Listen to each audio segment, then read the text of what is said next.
The sun beat down on Fort Hood Army Base when the Army's most advanced tank suddenly came to a halt, stalling an exercise being closely watched by foreign officers. It would be an embarrassment if that tank, the star of this long-awaited military drill, ended up out of commission. All the on-duty engineers were called in, but not one of them knew how to fix the issue. First Lieutenant Mark Reynolds, in charge of organizing the demonstration of armored firepower, clenched his teeth in frustration at the sight.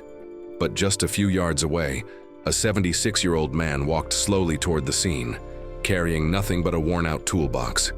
Reynolds couldn't hold back his scorn.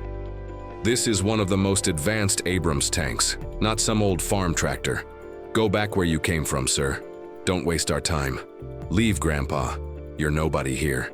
While he mocked, General David Carter stepped closer, and he made it clear to everyone present that he had absolute faith in the man everyone else dismissed.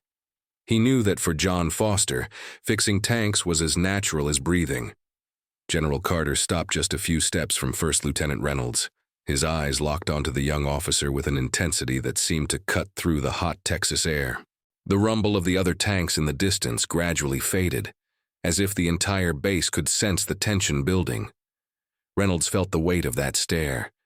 His hands, once crossed with arrogance, slowly dropped to his sides. The sweat dripping down his forehead was no longer just from the Texas heat. "Lieutenant, show some respect. John Foster was fixing armored vehicles before you even learned how to tie your boots." General Carter's voice was low, but every word carried absolute authority. Around them, officers and soldiers stopped what they were doing, their eyes turning toward the scene unfolding beside the disabled M1A2 SEP V3 Abrams. Reynolds swallowed hard. His face, once red with irritation, quickly turned pale. He glanced at the gray-haired man who kept walking calmly toward the tank, as if nothing had happened. John Foster showed no sign of hurry or anxiety. The veteran opened his toolbox. His hands, marked by decades of work, handled each tool with ease. They weren't high-tech instruments or state-of-the-art equipment. They were the same basic tools he had used for over 40 years, some older than Reynolds himself. Reynolds stood frozen, watching every move of the man he had dismissed just minutes earlier. His mind raced to process the information he had just been given. John Foster. The name rang faintly in his memory, like an echo from military academy lectures he hadn't paid much attention to. Foster circled the tank once, then again. His seasoned eyes caught details the younger engineers had overlooked. He didn't consult manuals or digital diagrams on a tablet. He didn't need to. He knew that machine as if he had built it himself. The Texas sun kept beating down on Fort Hood. Other tanks stopped their maneuvers, forming a loose semicircle around the disabled Abrams. Soldiers climbed out of turrets, curious to see how this ordinary-looking man would fix a problem that had stumped an entire team of specialists. Foster finally stopped in front of the engine compartment's access panel. His hands touched the metal surface the way a seasoned doctor might examine a patient.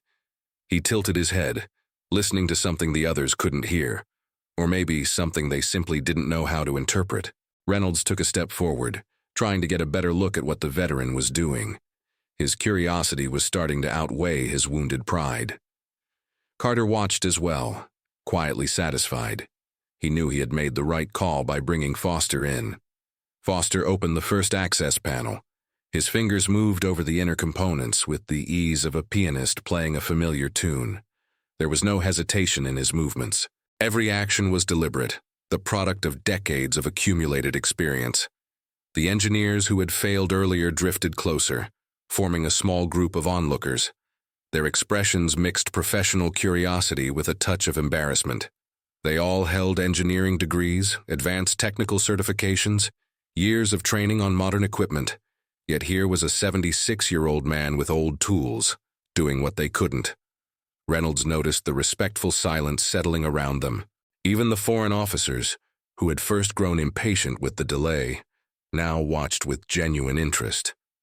There was something almost hypnotic about the way Foster worked, a confidence that needed no technical explanation. The veteran removed several access covers, exposing the Abrams electronic heart. Colored cables, advanced sensors, integrated circuits representing decades of technological progress. But Foster wasn't intimidated by the complexity. To him, a tank was a tank, no matter how many computers were inside. He took out his multimeter and began testing specific circuits. His checks were precise, methodical. He wasn't poking around at random. He was following an inner logic built from decades of troubleshooting. Each test ruled out possibilities, narrowing down the root cause. Reynolds watched, captivated. His academic training had taught him standardized procedures, diagnostic flowcharts, established protocols. But Foster worked by intuition, guided by a logic born of raw experience. It was like watching a master craftsman at work. The Texas midday heat kept pressing down on everyone, yet no one moved. The initial tension had given way to a quiet, respectful anticipation. Foster kept working, unmoved by the eyes fixed on him. For him, there were only two things in the world at that moment: himself and the tank that needed fixing. Foster located the sensor module for the electronic management system. His skilled hands carefully removed the connectors, examining each contact point with meticulous attention. The component was no bigger than a pack of cigarettes, yet it controlled vital functions of the AGT 5900 engine. Reynolds stepped closer, trying to follow the process. On the diagnostic screens the engineers had checked earlier, the system had flagged an airflow failure. Everyone assumed the problem lay in the turbine, the intake ducts, or the filters. No one had thought to question the very source of the information. The veteran hooked his multimeter to the sensor terminals. The numbers on the analog display flickered for a few seconds, before settling into values he knew by heart. His furrowed brows revealed he had found something worth noting. The sun had shifted enough to cast a small shadow along the side of the tank. Foster used the shaded spot to examine the removed sensor more closely. His fingers brushed the metal contacts, checking for signs of oxidation or corrosion. The younger engineers exchanged uneasy glances. Their diagnostic equipment had failed to detect what turned out to be a seemingly simple problem. Laptops, specialized scanners, updated software. Every bit of modern technology had come up short. Foster opened a small box of spare parts he had brought in his pickup. Components he had collected over the years, replacements he had learned to keep on hand.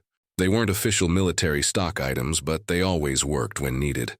Reynolds noticed the veteran's meticulous organization. There was no rush, but no hesitation either. Foster had nothing to prove to anyone. He simply did what needed to be done. Carter stepped quietly closer to Reynolds. The general studied the young officer for a few seconds before speaking softly, just for him to hear. "Learn from him while you still can, Lieutenant."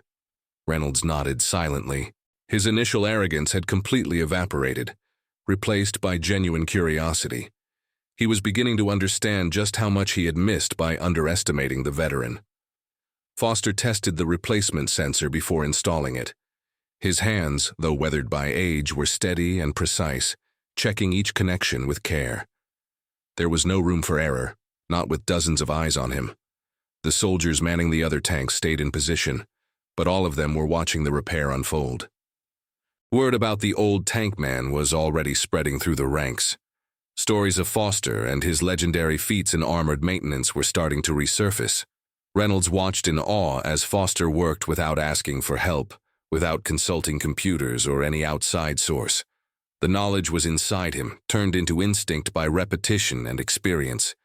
It was a kind of mastery you couldn't learn in a classroom. The Texas heat still bore down, but Foster seemed unaffected. His focus was absolute, as if the world around him no longer existed. In that moment, there was only him, his tools, and the problem to be solved. The veteran closed the access panels and stepped back from the tank, wiping his hands with a rag from his pocket. His eyes swept one last time over the access points he had worked on, a final check from a seasoned professional. Reynolds waited anxiously. The entire base seemed to hold its breath. The moment of truth was near. Foster gave Carter a small nod, signaling the repair was complete. There was no fanfare, no technical explanation, just a simple gesture from a man who had full confidence in his work. The general approached the tank, preparing for the final test. His trust in Foster was absolute, built on years of partnership and mutual respect. He knew that if Foster said it was ready, then it was ready. The silence was almost crushing, broken only by the hot wind sweeping across the Fort Hood training grounds. General Carter placed his fingers on the ignition switch. One last glance at Foster, who answered with the faintest of nods. And then the Abrams engine roared back to life. The deep, unmistakable sound echoed across the training field, making the tank's hull vibrate with power. To everyone present, that noise was pure music. Carter couldn't hold back a slight smile as he felt the machine respond to the controls. All the systems came back online instantly. The diagnostic screens, once filled with red warnings, now glowed green across the board. Reynolds stood in disbelief. His mind raced to process what he had just witnessed. Decades of experience had outmatched an entire team of specialized engineers, and the problem had turned out to be simple once you knew where to look. The Abrams began to move slowly across the training grounds. The clatter of the tracks on the dry earth blended with the thunderous hum of the engine, creating a familiar symphony to every soldier there. The tank performed a series of basic maneuvers, testing all its systems and showcasing everything the modern war machine could do. The officers watched, visibly impressed. Foster remained where he was, calmly watching his work in action. There was no excess pride in his stance, just the quiet satisfaction of a professional who had done his job. At the end of the demonstration, Carter walked straight toward Foster. The two veterans met by the tank. Carter extended his right hand as he approached, a gesture of respect between seasoned soldiers. Foster accepted, gripping firmly, sealing decades of mutual trust. Reynolds watched the scene unfold, finally realizing the weight of his earlier ignorance. He hadn't just underestimated a respected veteran, he had underestimated a living legend of armored maintenance. The engineers slowly gathered around Foster, eager to understand the method that had worked. Foster welcomed them patiently, briefly explaining the issue with the faulty sensor. He showed how the oxidized contacts had caused false readings, confusing the diagnostic system. His explanation was clear and straightforward, without condescension or arrogance. He taught by sharing practical knowledge. Reynolds took a few hesitant steps toward the group. His earlier arrogance now embarrassed him, but professional curiosity pushed him forward. Foster noticed his approach and gave a subtle nod, inviting him to join the others. Carter observed from a distance, satisfied with how things had turned out. The younger officers were learning something no academy could ever teach: the importance of humility and respect for experience. The foreign officers stepped closer to Foster, expressing their recognition for what he had done. Their words were respectful, clearly impressed by the competence they had just witnessed. Foster accepted the compliments with his trademark modesty. Reynolds stayed nearby, watching every detail of the interaction. His mind was busy, processing lessons about leadership, respect, and humility. Foster then walked calmly toward his red 1998 Chevrolet Silverado. His steps were the same as when he had first arrived, measured, deliberate, unhurried. The old pickup stood in stark contrast to all the cutting-edge military technology around it, but for Foster, it was the perfect ride. Reynolds followed him with his eyes, committing every detail of the moment to memory. The Texas sun was beginning its slow descent, painting the horizon in shades of orange and red, and the silhouette of the man he had once dismissed walked steadily toward the sunset, carrying with him decades of irreplaceable knowledge and experience. Foster opened the truck door and set his toolbox on the passenger seat. The Silverado rolled slowly down the dirt road that cut through the military base. Reynolds stood watching until the truck's taillights shrank into two faint red dots in the distance, then disappeared completely around the curve near the maintenance hangars. The next morning, Reynolds arrived at the base earlier than usual. His first action was to search Foster's records in the Veterans Archive. What he found was nothing short of remarkable.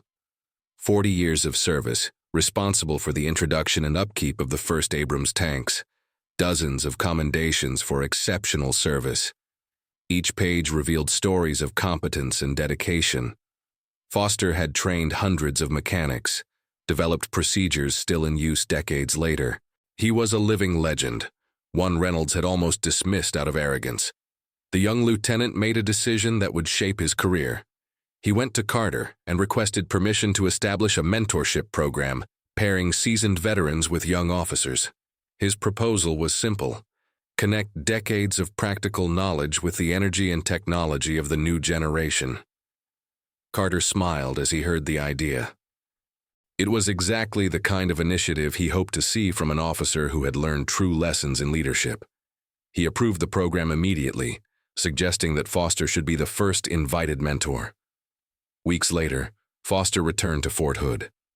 This time not to fix an emergency, but to share his knowledge in a structured way. Reynolds greeted him personally at the main gate, showing the respect he should have shown from the very beginning. The mentorship program became a model for other military bases. Experienced veterans returned, not only to teach specific techniques, but to pass on lessons of professionalism, dedication, and humility that only decades of service could provide. Foster became a regular mentor, visiting the base monthly.